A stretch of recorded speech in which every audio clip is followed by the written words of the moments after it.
brain is a really fun tool to have. It allows us to do things that other species can't do. And right now, we are watching with the influx of AI, we're watching what a brain that is actually smarter and faster than us can do to help our brains expand.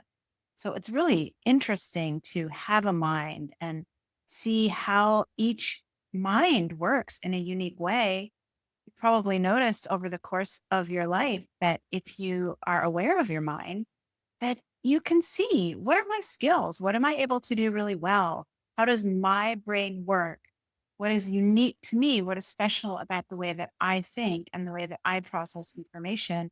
And these are all really powerful questions to ask yourself, especially as we are looking at this archetype of Gemini. Today, we're looking at the Gemini Sagittarius axis.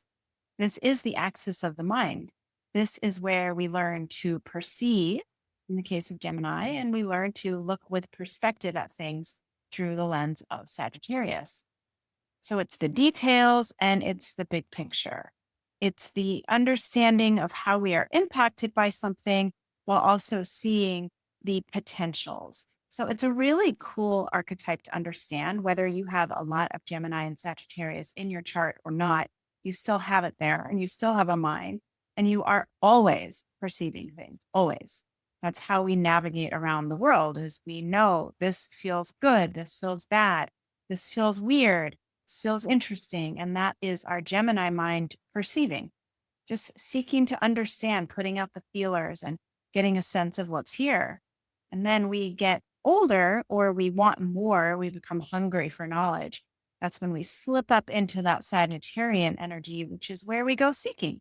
We go looking for experiences or we go looking for information or higher level knowledge, experiences that teach us more about our own perceptions and actually teach us to perceive differently. My name is Zatha Perkins of Electra Astrology, and these are talks from my podcast, Star Narratives, season 5. I'm editing them and re-releasing them both here on Star Narratives, the podcast, and on YouTube. I'm going through all of the sun signs and talking about all of the facets, and we're using astrology as a psychological tool. If you're into understanding your own human psychology, your own nature, and also working on understanding yourself as a spiritual being, astrology is a really helpful tool because it helps you to get organized. It helps you to know where to look and what you're looking at. So it's not just all of this information. And while we're talking about the axis of the mind, we love a good organizing tool so that we can take the information and make it make sense, which is what I'm doing today in this talk. Pay attention to your own mind, especially as you're listening to this information, with the intention of getting to know your own mind a little bit better. So much of our experience is just on autopilot. We don't even really understand that we have this mind that is a conscious tool that is helping us. Sometimes that is not helping us at all, which I talked about in the Gemini shadow episode. But to begin to know your mind as this thing that is in partnership with you, that is always here, guiding, directing, informing, and sometimes stressing you out. But when you start to relate to your mind in that way, it opens up. What you're able to do with your mind just becomes, well, rather mind blowing. All right, let's jump in and talk about Gemini and Sagittarius. This week, we're talking about Gemini and Sagittarius and how to really work with that part of us that takes in information and just considers it to be fact. And then that part of us that develops these strong belief systems. And how, when we're able to get in there and give some space and give some room to the way that our mind works and the way that we're processing information and the beliefs that it ultimately lands on, then there's so much more freedom. There's so much more potential. And there's so much more to learn about who you are and how this world works. And none of us like to be bored. And if we just get in a rut where it's like same old, then we're boring. We're not growing. That's my whole point with this podcast, is using astrology to help you grow.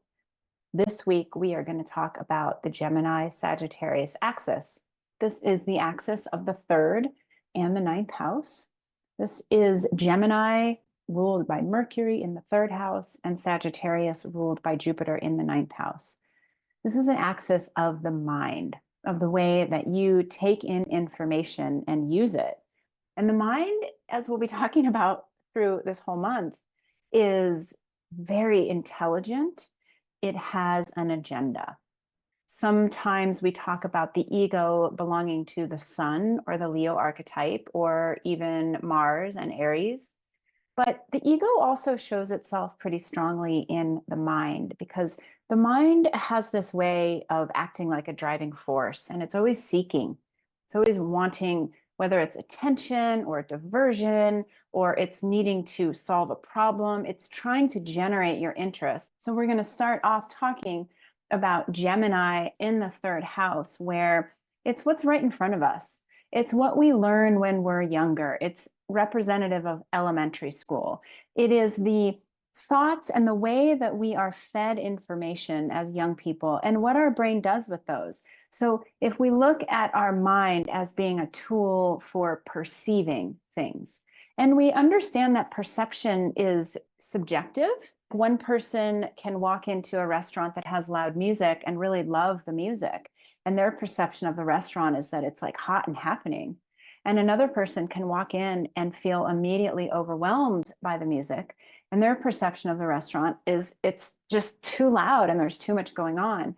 So we know that our perception of things, like, it's always up to what's basically happening in our immediate environment. We learn when we're younger that sitting still and listening is a good way to not get in trouble. So our perception of how to work something like school is to sit and be quiet and listen. Or we learn our perception of being in our family of origin, like we have to read everybody's energy because we never know what kind of mood somebody's going to be in. And that is our perception of our family. And perceptions are always changing. There's tons of energy. And both Gemini and Sagittarius are what we call mutable signs. So mutable means changing. It's the shift. It's like, oh, new information comes in that makes my perception shift. Okay, great. Now I'm here. Oh, wait, new information's coming in. It's making my perception shift. So a lot of us get really hooked into what we perceive something to be. And that can go from, like, I perceived that she was being crabby with me on the phone, and therefore I'm perceiving that she's mad at me. Or I'm perceiving that it's going to be cold outside today because I just stepped outside and I feel cold. And we know that by the end of the day, it could be really hot. We know that that person could have not had an issue with us at all. It's just about how we are processing that information that comes in. But a lot of times, because we were so conditioned as young people to do things a certain way, right? Like, we were conditioned depending on what our parents were like. If you had a really anxious mother who was always hovering around, wringing her hands, worried about everything, it's possible that that is your perception of the world.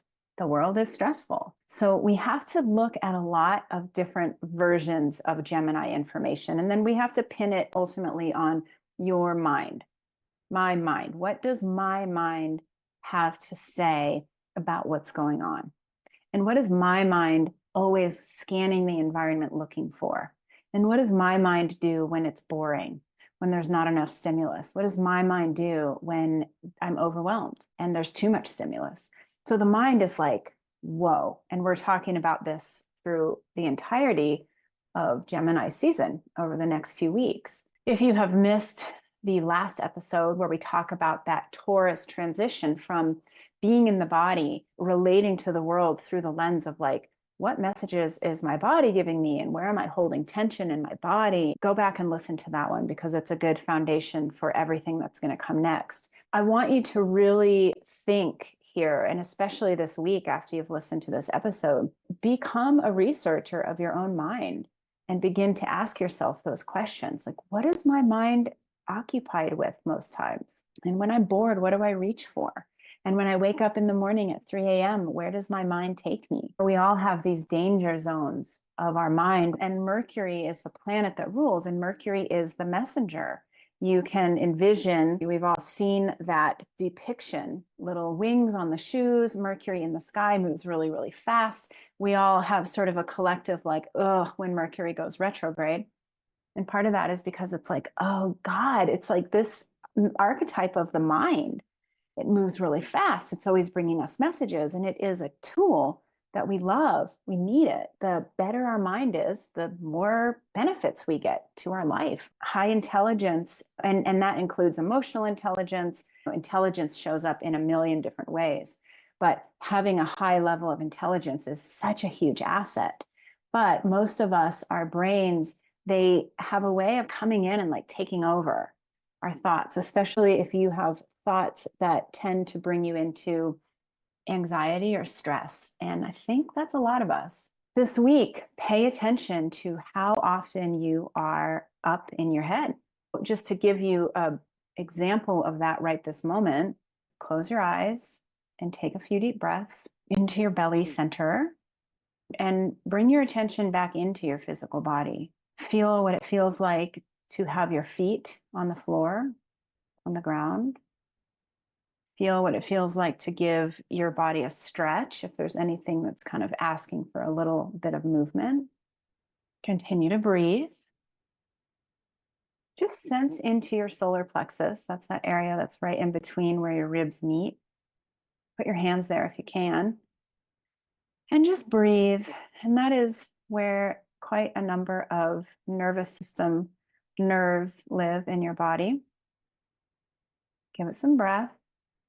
And take 3 deep breaths and really just try to bring your full attention to this area. Noticing what emotions are stirring in that area.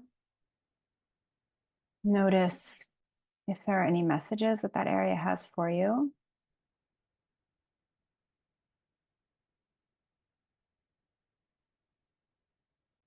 Now, how many times did your mind try to pull you out of that small 30-second exercise?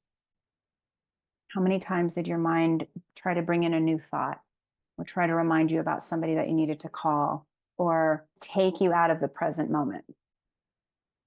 The mind is quite devious in that way, have a pretty difficult time staying present. We're going to talk more about presence and the third house in future episodes. But I just want to set the stage for you here. And we're going to go into Sagittarius because remember, with these zodiac archetypes, which are, in my view, just simple descriptions of our human psyche, of the way that we operate throughout our lives. And the more that we have a grasp on these archetypes, and most importantly, how they show up within each of us, we're all having our own personal experiences of them. And that's why you can Google something. And sometimes I get clients in on my readings and they're like, I never really felt like an Aries. I always felt more like a Pisces. The cut and dry descriptions of these archetypes can be a little dry, right? They can fall flat. But what I want you to do here is I want you to really feel into how these particular archetypes show up in you and how you manage them, because all of us have different brains. We all have different versions of intelligence, different things that our brains can do, and different messages that our brains are trying to bring us, and different distractions that our minds are always trying to pull us into. The homework is to just watch how busy your mind is, how your mind has this capacity for shifting your perception, right? It's like, oh, I'm showing up, I'm having fun at this party. Oh, that person just gave me a dirty look. Oh God, maybe nobody likes me at this party. It is a fast moving train, this journey that our mind can take us on, shifting our perception of what's happening. Our incoming information coming into our world, our body, our way of relating to anything and our lens. And then we have a perception. Accurate sometimes, not always, probably not even usually. We know that every archetype, every sign has its brother or sister on the other side. And the other side of that Mercury Gemini third house is Sagittarius. So Sag, ninth house, Jupiter. So this is the axis of the mind. So we're still looking at the way that we pull in information. But with Jupiter and Sagittarius, we're looking at the big picture. We're not mired in the details, allowing small things to kind of shift and change how we see things. We're like up, traveling around, and we are getting a broader perspective of what's happening. So with Sagittarius, it rules things like our belief systems, You were fed certain things as a child. This is how the world works. And then it kind of alchemizes in your system as you've had some experience. And then you develop this belief. And then the belief is under that umbrella of Sagittarius. So the way that you form the things that you believe in this life. And then it also relates to things like philosophy. A lot of what I would call human belief systems, right? Because Pisces is the spiritual belief systems, and Sagittarius is more like religious belief systems. Religions are pretty man made. They definitely have a basis in spirituality, but over the years, they have had men and women in there meddling with the teachings, shifting the teachings to fit one narrative or to get enough money over here. We look at Sagittarius as like the man-made philosophies. This is how man sees it. Okay, sometimes super accurate, sometimes totally off base.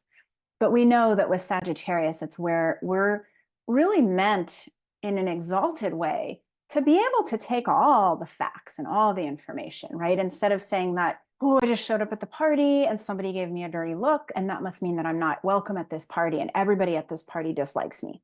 But Sagittarius is like, somebody gave me a dirty look. What's their problem? Where's the chips and dip? Oh, there's a friend. Sagittarius is where we're able to zoom out and just see the story for more of its entirety. So a good example of this is that we just went to Mexico recently and we booked our rooms online. And so it's very Gemini to be online, researching, looking at little pictures, trying to get the facts about each place and trying to make a decision. You know, this looks good and that looks good, and let's get this one with a pool. So that's Gemini. And then we get down there and we're actually standing in the resort and we're standing in our room and we're looking around and we're seeing this little pool. And it's like, oh, okay, this is the bigger picture, because now we know what it feels like to be here and smell the smell and hear the waves. It's where we get perspective. Now we get to see all of the moving parts and how they come together to make the whole thing. So we really need both of these in order to be able to utilize our mind. And, you know, where I said you want to watch what your mind is doing and what your mind is feeding you and telling you about this is good and this is bad and this is fact. And watch how often your mind tries to hijack your experience, how your mind tries to change your perspective. Then we say with Sagittarius, the thing to watch for are those beliefs that you hold. So the belief is like, well, I must be a better person because I am staying at a place that's more expensive.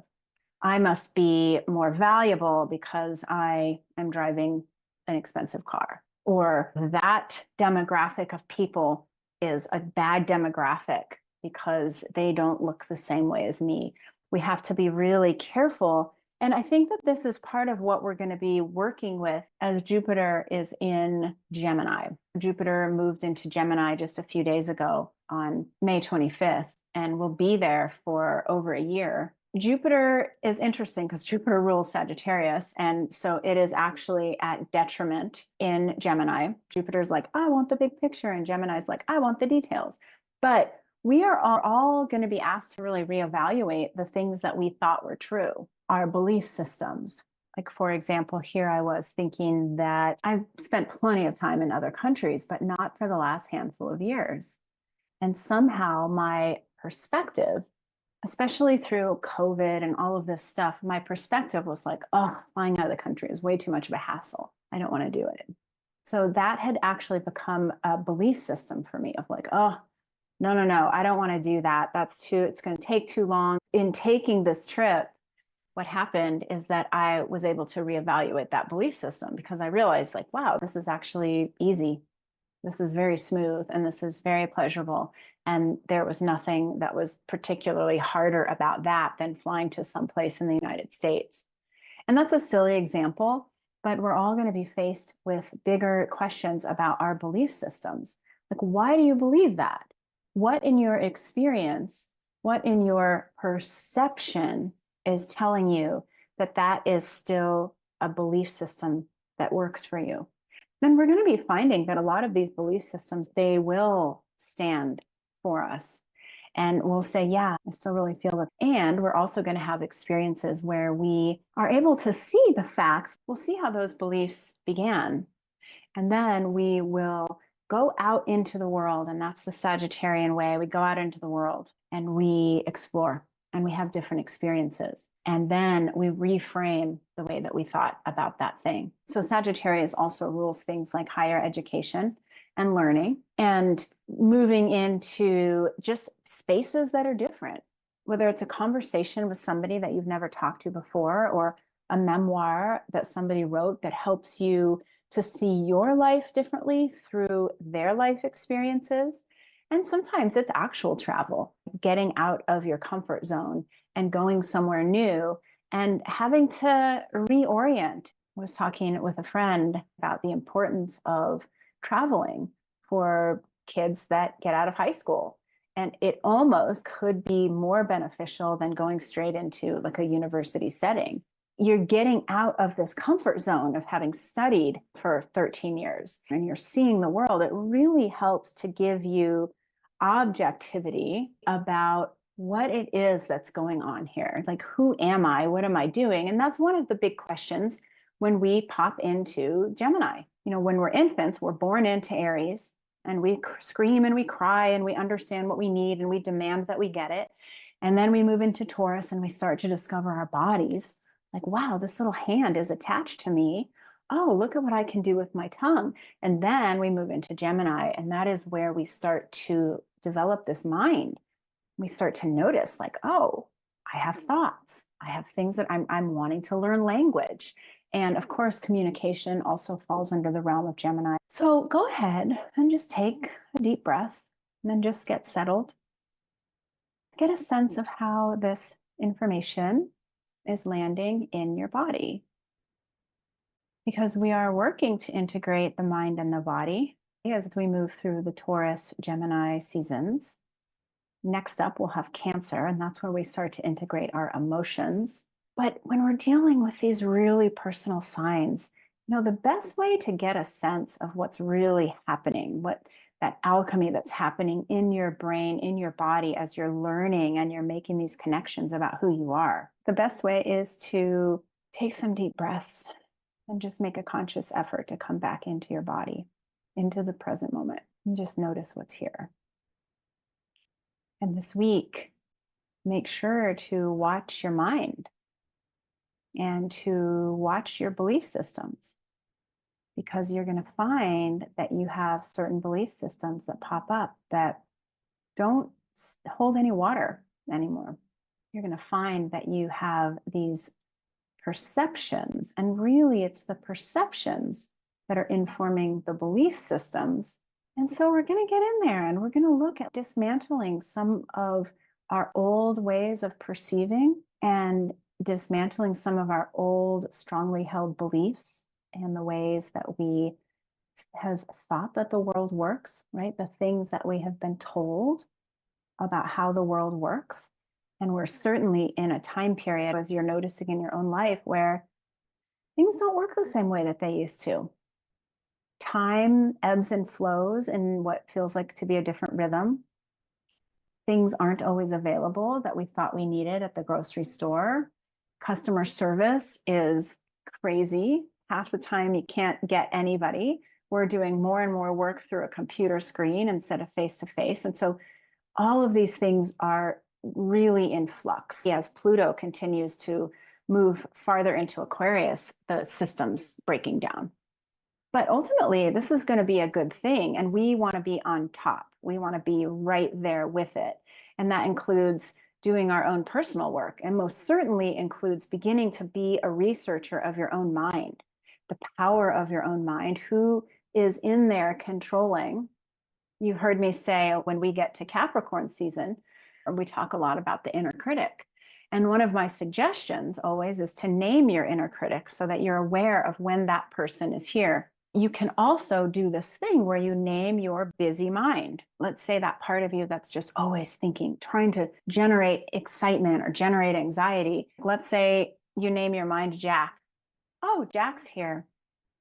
Jack is trying to carry me away into some anxiety or into some sort of rumination about everything that I should have said differently to that person at that party, just notice, like, what does Jack have to say today? And what does Jack believe about that thing or that person or that dynamic? All right. Thanks for joining me, guys. I hope that you learned something, and I will see you all soon.